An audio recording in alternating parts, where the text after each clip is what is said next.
Hugues de Pint, vers 1070 à 24 mai 1136, est une figure centrale du Moyen Âge européen, connu pour avoir été le fondateur et le premier grand maître de l'ordre des Templiers, un ordre militaire et religieux qui joua un rôle crucial pendant les croisades. Ses origines et jeunesse. Hugues de Pint est né dans une famille noble de la région de Champagne, en France.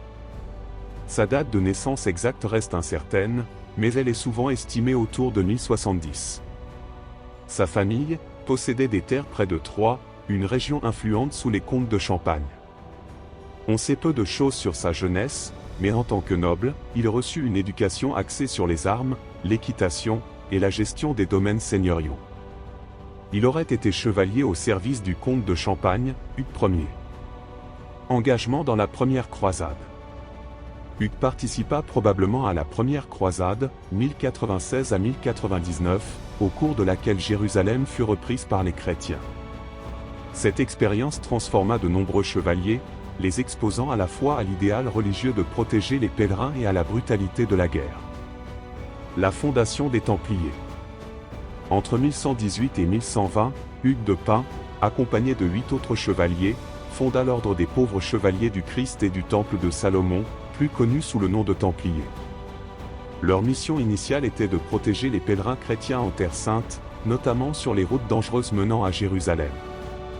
L'ordre fut établi sous la protection du roi Baudouin II de Jérusalem, qui leur accorda une résidence sur le mont du Temple, un site symbolique car supposé être l'emplacement de l'ancien temple de Salomon. Les Templiers adoptèrent un mode de vie ascétique, combinant les vœux religieux de pauvreté, de chasteté et d'obéissance avec une vocation militaire. Hugues de Pint joua un rôle clé dans l'établissement du prestige de l'ordre. En 1127, il retourna en Europe pour obtenir le soutien des autorités ecclésiastiques et des nobles.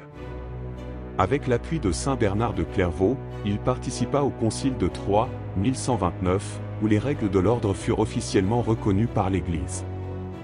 Cet événement marqua le début de l'expansion des Templiers. Grâce à ses talents diplomatiques, Hugues obtint d'importants dons de terre et d'argent pour l'ordre. L'idée de chevalier moine dévoué à la défense de la chrétienté séduisit de nombreux nobles. Ces dernières années, Hugues de Pint consacra les dernières années de sa vie à organiser l'ordre en Europe et à renforcer sa présence en Terre Sainte. Sous sa direction, les Templiers devinrent une puissance militaire et financière importante, un pilier de la défense des États latins d'Orient.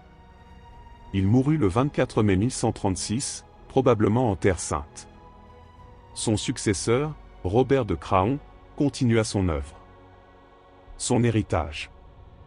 Hugues de Pint laissa un héritage durable en établissant les bases d'un ordre qui marqua profondément l'histoire des croisades et du Moyen Âge. Les Templiers, avec leur discipline et leur influence, devinrent un modèle pour d'autres ordres religieux militaires.